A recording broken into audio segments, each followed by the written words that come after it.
Today we're going to be talking about Noah. Probably going to be talking more about Noah next week as well.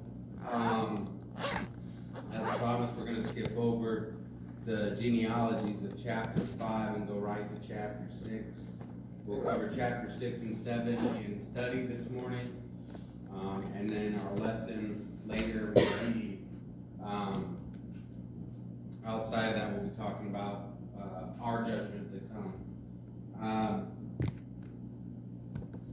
So in chapter 4, we kind of started to see the downfall of man. We had the story of Cain and Abel, and we saw how one of the descendants, Lamech, started bragging about how many people he had killed. And we kind of are going to get the idea that all of mankind is kind of going through or towards this direction. In verse 6, it says, "When man began to multiply on the face of the land and daughters were born to them, the sons of God saw that the daughters of man were attractive, and they took as their wives any they chose. Then the Lord said, My spirit shall not abide in man forever, for his flesh, his days shall be 120 years. The Nephilim were on the earth in those days, and also afterward, when the sons of God came into the daughters of man, and they bore children to them. These were the mighty men who were of old, the men of renown." There's a couple of ideas here as to what the sons of God pertains to. One of them is that they are men descended from the line of Seth, and one of them is that they refer to angels. I have a couple of issues with the idea of them being descended from Seth. It would provide no explanation as to why it would create mighty men, or Nephilim as they're called. And B, we have the term sons of God spoken about in Job, chapter 1, verse 6, 2, verse 1, and 38, verse 7. And each of those times it clearly is talking about angels. And so there's precedence here to understand that sons of God is pertaining to angels. Which would also kind of explain the resulting offspring being abnormal. The other thing is that it says that there in verse 3 that his days shall be 120 years. Some people have read this as he's limiting the lifespan of men. And for sure, for the most part, 120 years seems to be pretty accurate, but the thing is that goes up and down throughout all of history. That goes all the way from 60 years at some points up to 100 years in other points, and we have men and people in the Bible long after this chapter who lived much longer than 120 years. What 120 years is actually saying is from this moment to the flood will be 120 years. At least that's what I believe after having read through this, is that it's actually talking about the time until the flood, not the lifespan of man.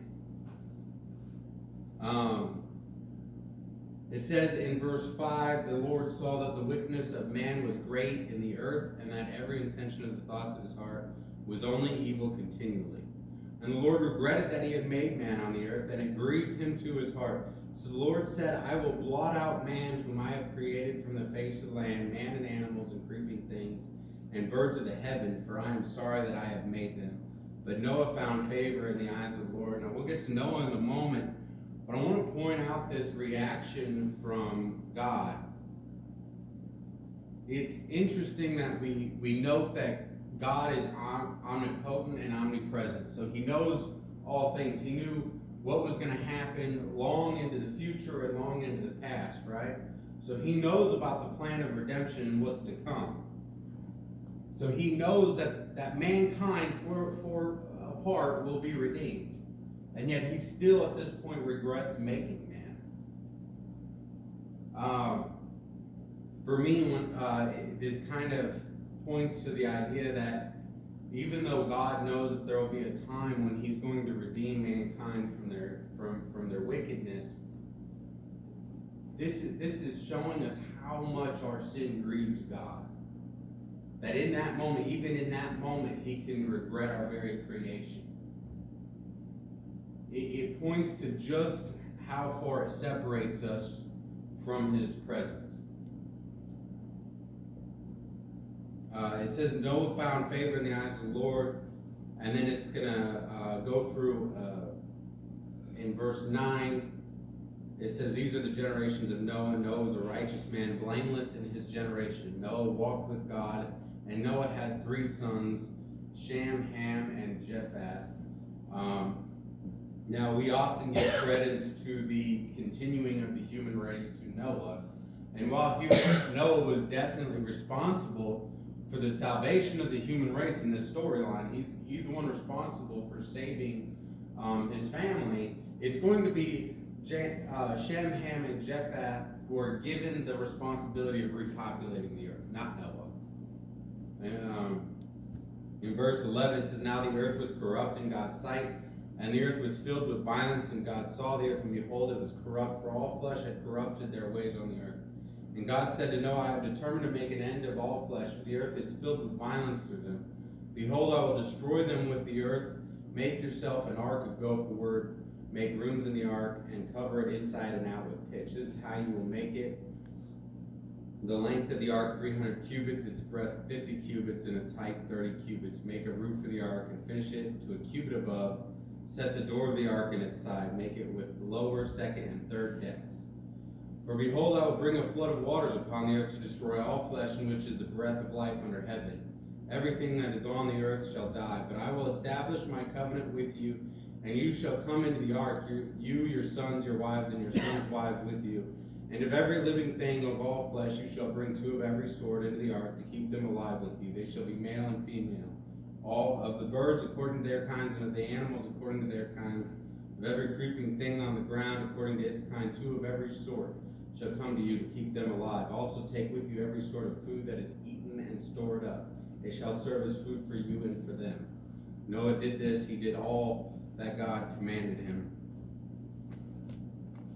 If we look at Matthew chapter 24 here, I know that was a big passage, and there's going to be several points to make in it, but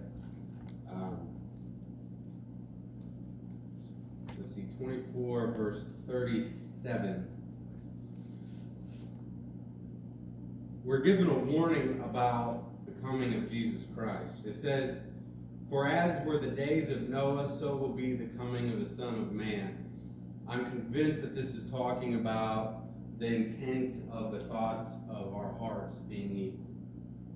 And we're given that idea repeatedly that in those days, mankind will have turned to evil, and that is the time when judgment will come upon us. There's a lot of other things. I don't like really getting into a super deep study about it, but we will eventually. I would like to also point out that the word ark is not a boat. No doubt this is in fact a boat, but the word ark itself does not mean a boat. There's no type of boat that's called the ark. The ark is actually a word for a chest. Some of you may have it, or your parents had it, or somebody you know has had these massive wooden chests that was stored all kinds of stuff in. This is what an ark was. And in fact, it kind of speaks to the purpose of this ark. The purpose of the boat was not to sail. In fact, we're given no indication that it had any form of propulsion whatsoever. In fact, from what we understand, what it looks like is it just floated. So it really did more serve as a type of treasure chest. It was there to keep what God coveted safe.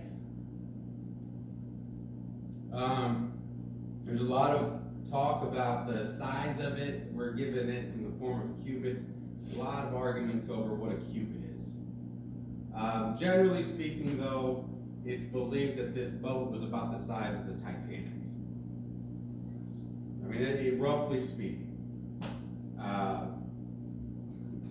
To give it actual dimensions in the form that we understand today, we'd have to take liberties with the scripture, which I'm not willing to do.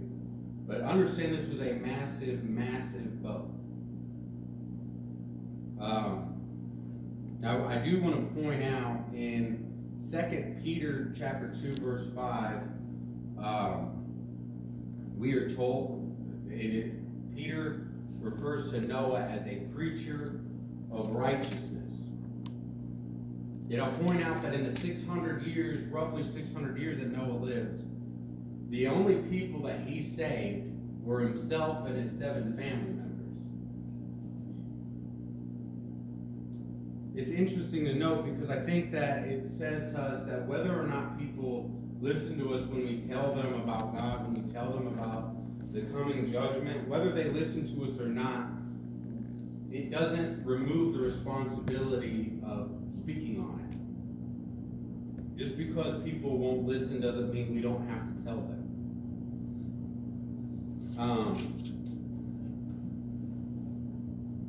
We'll go into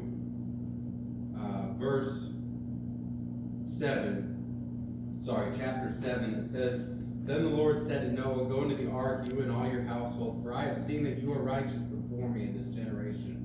Take with you 7 pairs of all clean animals, a male and his mate, and a pair of the animals that are not clean, the male and his mate, and 7 pairs of the birds of the heavens, also male and female, to keep their offspring alive on the face of all the earth. For in 7 days I will send rain on the earth 40 days and 40 nights, and every living thing that I have made I will blot out from the face of the ground. And Noah did all that the Lord had commanded him. Noah was 600 years old when the flood of waters came upon the earth. And Noah and his sons and his wife and his sons' wives with him went into the ark to escape the waters of the flood. Of clean animals and of animals that are not clean, and of 2 birds, and of everything that creeps on the ground, 2 and 2, male and female, went into the ark with Noah, as God had commanded Noah. And after 7 days, the waters of the flood came upon the earth." There's a couple of points that I'd like to make. First, there's a lot of discussion. It's really kind of doesn't matter to the story as a whole. But there are thousands and thousands, even tens of thousands of species on this earth. We're given to understand that this ark, as big as it was, had no possibility of holding all of this. But you notice that it says,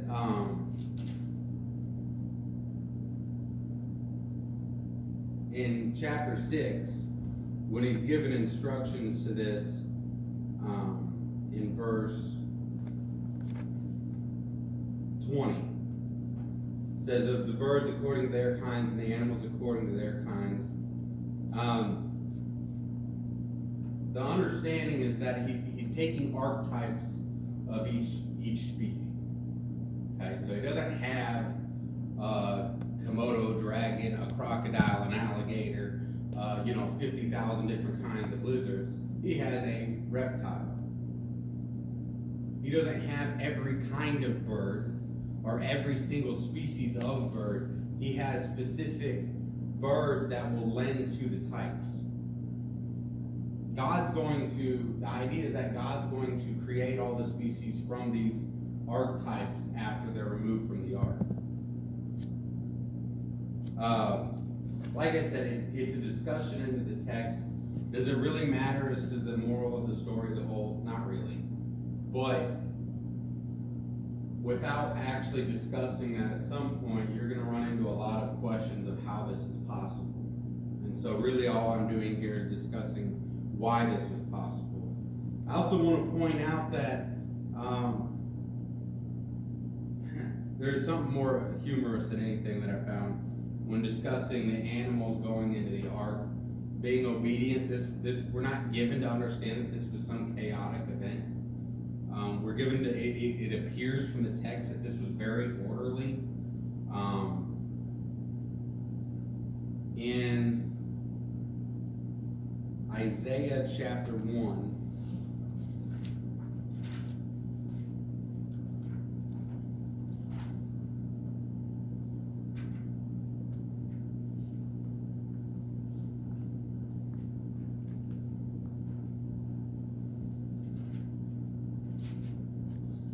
verse 3 of chapter 1.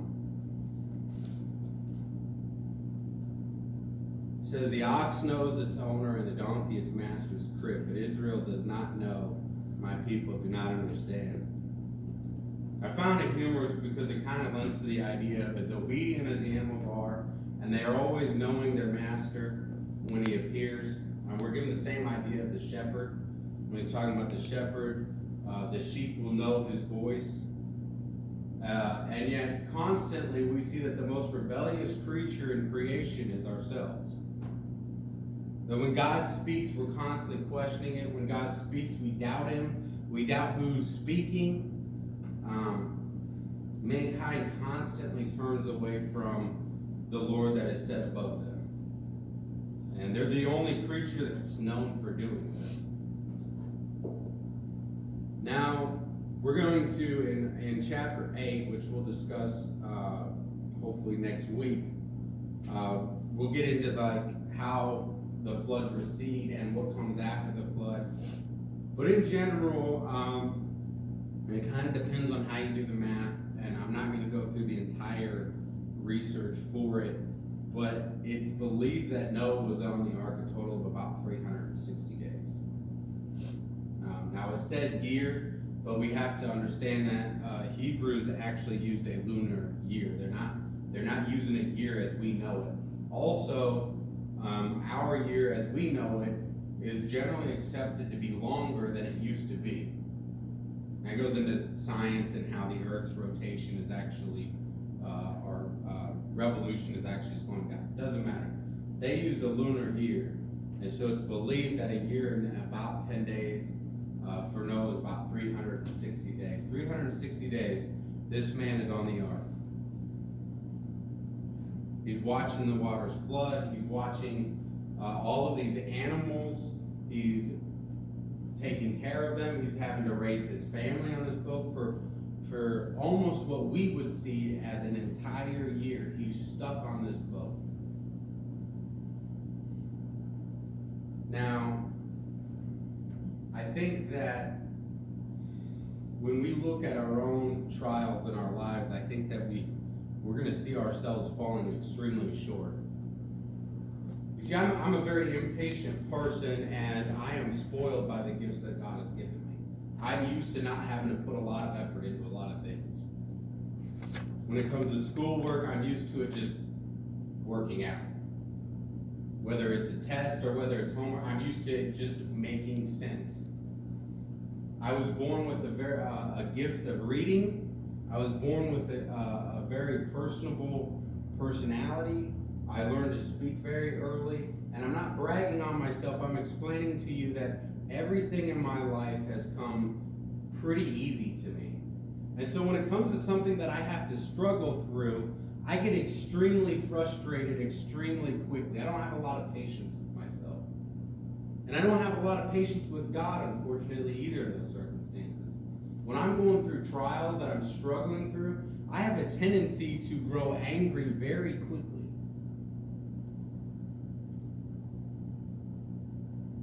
Noah waited for salvation for 360 days. This man was patient with God, waiting for the time when he could go out of the boat and be saved. I think after about 2 weeks, I'd have given up. And I think that if we look at our own hearts, I would say that most of us would probably see the same thing in ourselves. A year in a boat, that's a long time to wait on God's promise. How long did Noah have to build the boat or the vessel? There's a lot of discussion with how long he had. Generally, it's accepted that it's pretty close to about 100 years is one of the things that I read. Some of them are as short as 20 years. Either way, we're looking at the same thing from Noah, aren't we? The man stayed with the task that God gave him for a very extensive period of time with no reward in sight.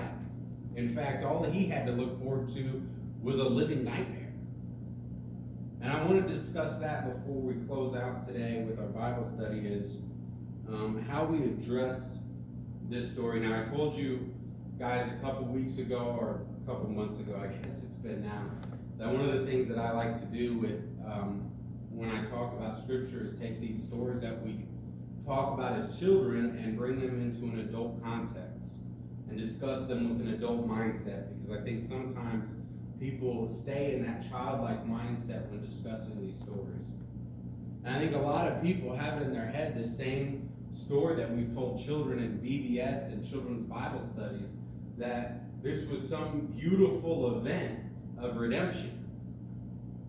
That there was these pristine blue waters, and that all these animals were happily in this boat, and you see Noah smiling and his family's just joyful.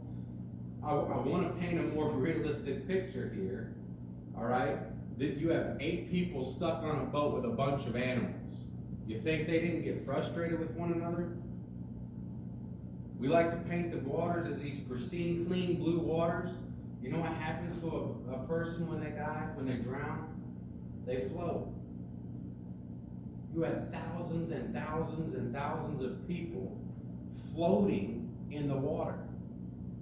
Now, we could make the argument that Moses never had to see them, but you think those animals didn't go to the bathroom? Where do you think that went? At some point, he'd have had to see outside of the boat. And there's people that say, well, we're not given any evidence of there being a window. No, we know there's a window because he released birds out of it. And he's going to be confronted with the image of all of these dead bodies. He's going to be confronted with the smell. Noah wasn't in this dreamlike state of happiness.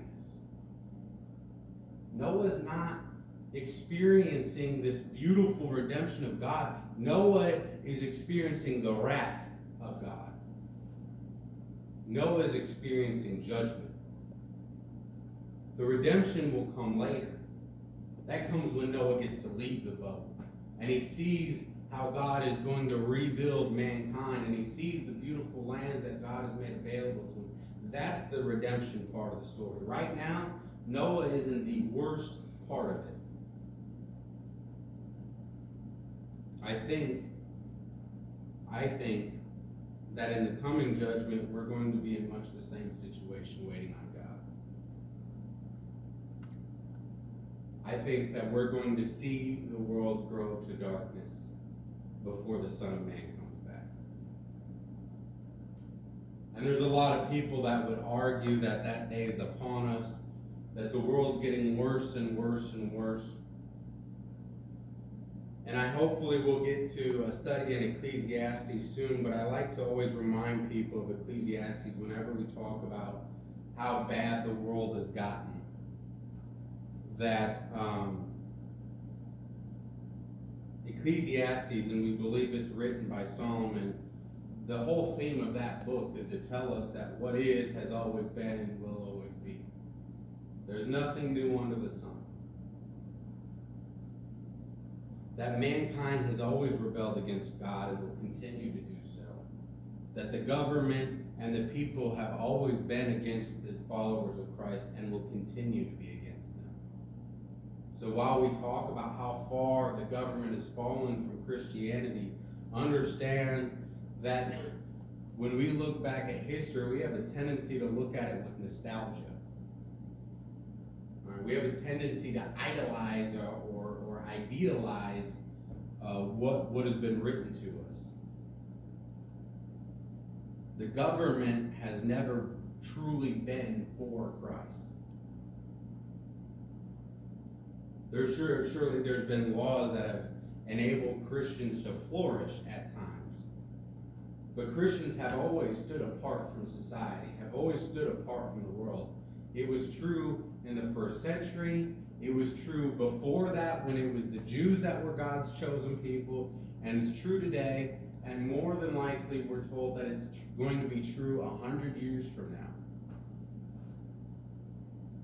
And while this may sound like it's time to despair over that, it's really a statement to take hope in. No matter how bad it gets, we understand that it's always been bad for the followers of Christ. And we can take hope in that if we survived the bad times back then, we can surely survive the bad times now. With the same hope that we have always clung to, and that's the hope in Jesus Christ. The hope that Noah enjoyed in those 360 days on that boat, that the Word of God remained and will always remain true. Thank you.